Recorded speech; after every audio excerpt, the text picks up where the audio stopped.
There's a term called sister complex, and my husband might just be that. His sister-in-law, Emily, barges into our house and shamelessly settles in. And she even rummages through my belongings. I can't forgive my indulgent husband, John, or the brazen sister-in-law, Emily. This is a short story about my journey to divorce. My name is Catherine. I recently turned 30 and got promoted to a long-awaited position at my company. In my personal life, I was enjoying fulfilling days with my newlywed husband, John. I was married to the man I love and got promoted at work. Though there were tough times, I was mostly satisfied with my work and personal life.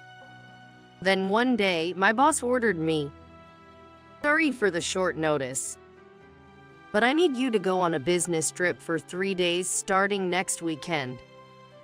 My workplace often requires travel, and I've been frequently sent on business trips since before I was married.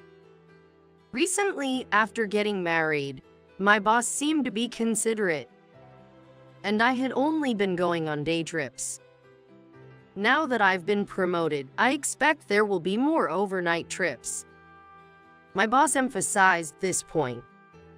During lunch break, I contacted my husband about this. "Hey, John, I've got a business trip next weekend. I'll be away for 3 days. Is that okay?" Then, I got a leisurely response from my husband. "Really? But it's fine for 3 days. I'll ask Emily to come over." Emily is John's real sister. To be honest, I don't like this sister-in-law at all. Nah, you're asking Emily to come over. Why? Why? Because she can do housework, and I have work. We need someone to take care of the house, right? I couldn't help but get irritated with my husband, who spoke as if it were the most natural thing. The last thing I wanted was for his sister-in-law, Emily, to come to our house. The reason for this was her unreasonable behavior. Emily, my sister-in-law, would regularly visit our house, but I was never informed in advance.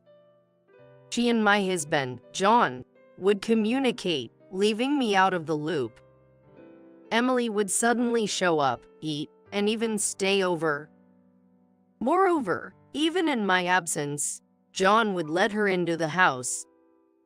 She lounged around our house as if it were her parents' home, and if I returned, she'd casually say, "Sis-in-law, perfect timing, make me some tea, will you?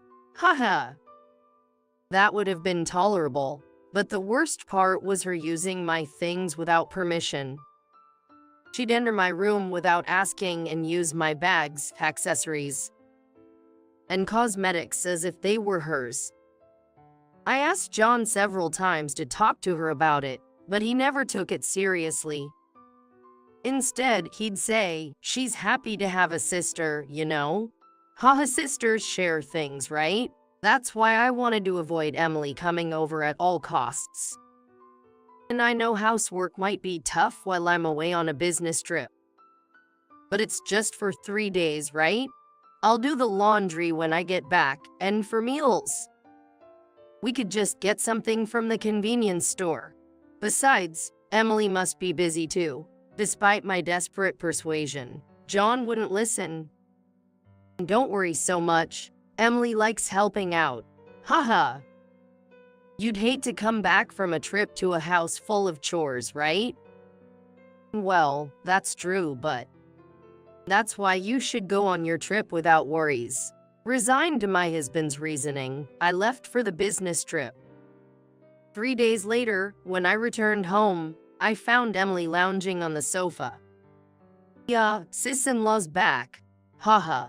Welcome home." Despite having asked Emily to do the housework, laundry was scattered everywhere, and dishes piled up. The stock of daily necessities was also running low. Did she really do any housework? "Emily, thanks for the housework, but you can go home now, it's fine." Emily responded leisurely to my cold reply. Yeah, of course, I'm staying over. Aren't we having steak tonight? Haha. Indeed, John and I always had our favorite meal on the day I returned from a business trip. This time, after a hectic 3 days, we had decided on steak. But that was a plan made for just the two of us, not including Emily. I expressed my discontent to John. Hey, Emily says she's staying over. That's fine, isn't it? Haha. John replied with a hack smile.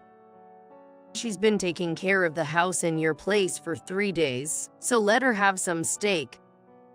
What? For 3 days? I had thought it was just for 1 day.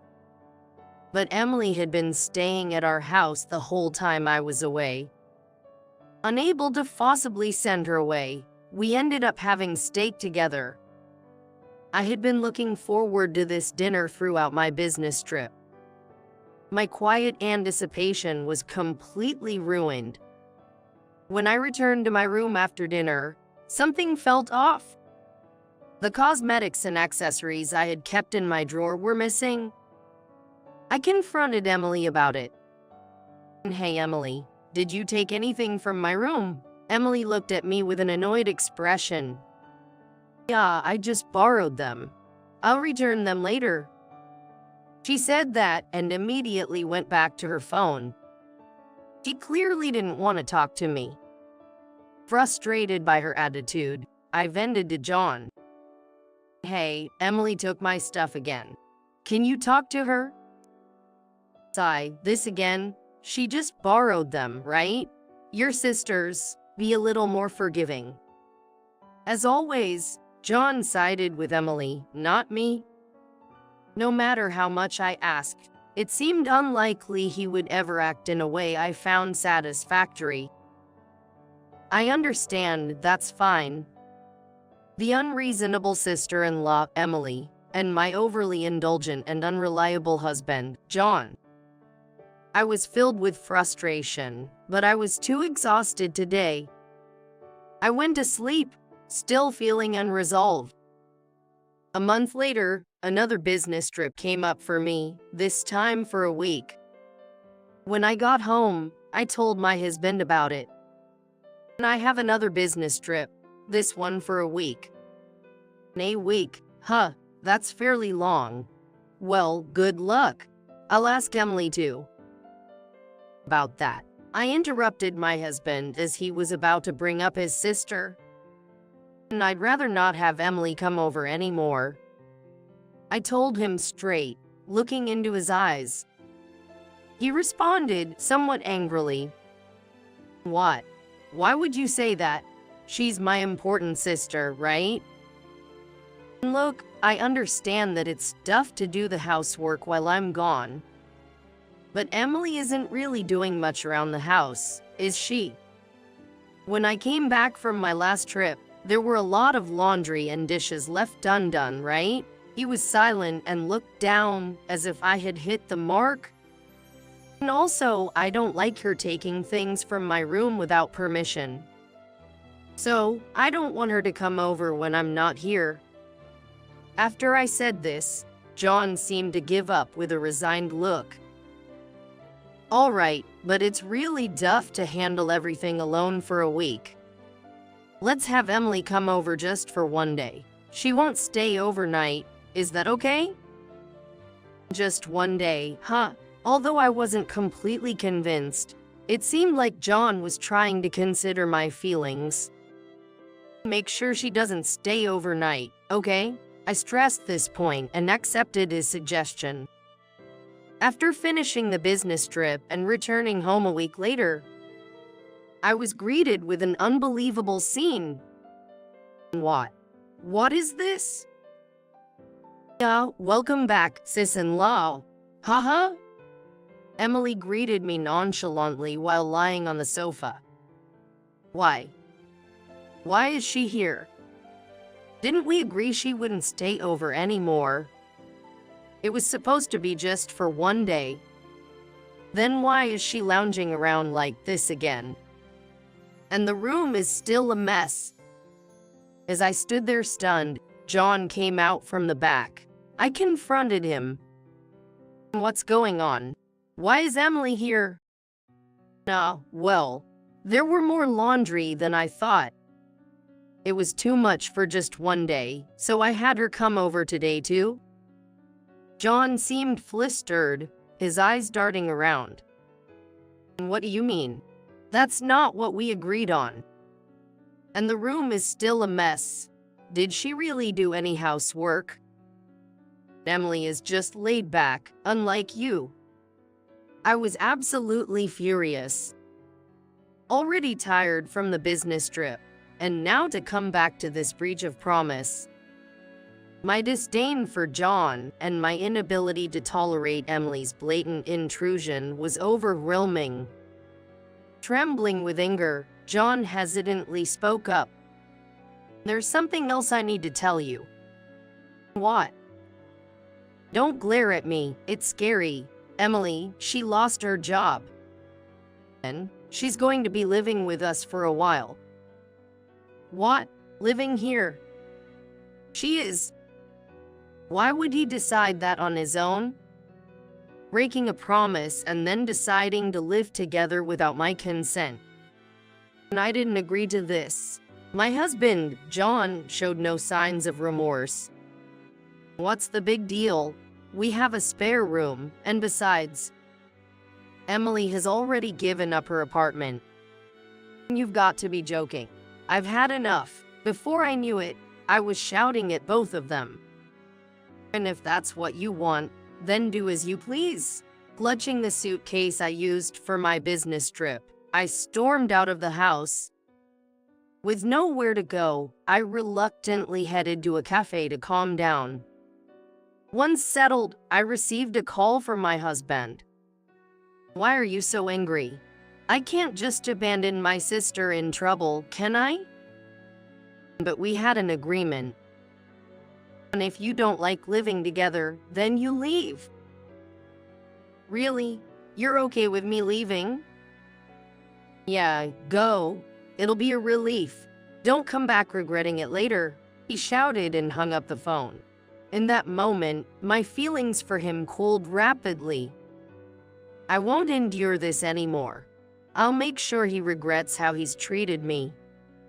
Some days later, I meticulously prepared for a certain plan. Right after executing it, John predictably called me. Hello? Catherine, listen, it's serious. This morning your brother suddenly showed up at our house. John sounded disturbed, his speech disjointed. I replied leisurely. Nah, my brother arrived. How is it? He's been living alone for a long time. So his domestic skills are pretty good, right? Yes. I was the one who instructed my brother to go to John's place. I had also explained the situation to my in-laws and asked them to call Emily back home for a while. To leave my brother and John alone together. My brother might be better at housework than Emily, huh? Ha. As I cheerfully said this, John shouted, What are you talking about? Your brother just started doing housework without telling me anything. It's crazy. And I thought you'd be in trouble without me. That's why I asked my brother to help you. I explained, as if I was concerned about him. That's true, but it's awkward and troublesome having your brother suddenly take over the house. Why? It's the same thing you did with Emily. But at least a heads up would have been nice. Was I ever informed in advance when Emily was coming? Cornered, John suddenly fell silent. He must have finally realized how it felt to have the tables turned. Serves him right, haha. But this is just the beginning of my revenge. Anyway, I've left the housework to my brother. Bye. With that, I hung up. John called several more times, but I ignored them all. The next day, I asked my brother to implement the second phase of the plan. As expected, John called again. Hello? Catherine, you finally answered. Please, I beg you, help me? John's voice over the phone sounded almost tearful. Smirking, I listened intently. What happened now? Your brother. He's using my suits and bags without asking. All my stuff, without any permission. I responded to my husband's desperate plea for agreement with, "So, what's the problem?" Your brother just borrowed them, that's all. Borrowed my clothes without asking? John was clearly frustrated, trying to make his point. Yes, that's right. After all, you're brothers, right? It's normal for family to share personal items, isn't it? Is there a problem? Your brother is definitely out of line. No, your sister did the same thing to me, remember? When I complained about it, you said she just borrowed it. Haha. So, it's okay for your sister, but not for my brother? No, and by the way, I've already reported this to your parents. By now, Emily must be getting an earful from them. You involved my parents too? Yes, is that a problem? By the way, I had asked my in-laws not to contact John until everything was settled. John probably never imagined that I would involve his own parents in such a plan. Several hours later, I returned to the house where my husband was waiting along with my in-laws and sister-in-law. And with everyone gathered, I showed them a certain video. John was trembling as he watched the video, and Emily's face turned pale. This is footage from a hidden camera I installed before I left for a week-long business trip. I set it up just in case Emily tried something again. The footage clearly showed Emily rummaging through my room and taking my belongings without permission. How could you do such a thing? After watching the video, my father-in-law was furious. This is shameful. How much trouble do you need to cause others? My mother-in-law, too, was red-faced and screaming. After completing my revenge, I handed a green paper to my husband. John's voice trembled. Catherine, this is a joke, right? Divorce over this. I wouldn't joke about something like this. And over this. Invading privacy is a serious issue. Sign this now, right in front of your parents, right now. Come on, pressing him, John shuddered. My in-laws just watched silently, not saying anything. Resigned, John finally signed the divorce papers. Taking them, I began packing my things, eager to leave the house as soon as possible. Wait, Catherine, you're leaving? It was you who said leave, right? Besides, we're getting divorced now. Don't say that. I can't afford the rent here alone. True to John's words, our apartment had quite a high rent. It wasn't affordable on his salary alone. It was only possible because of my earnings. But I was not kind enough to feel sympathy for a stranger. Not my problem. Why don't you and your beloved sister move somewhere more within your means? With those final words, I left the house. Later, I filed the divorce papers and rented an apartment near my office. A fresh start in my new single life. For a while, my ex-husband sent emails asking for reconciliation. But I blocked them as they were too bothersome. I would never have to deal with those foolish siblings again. Now I'm enjoying single life, going shopping and eating delicious food on my days off. Marriage isn't the only form of happiness. I learned that from this experience. From now on, I want to develop a better ability to judge people,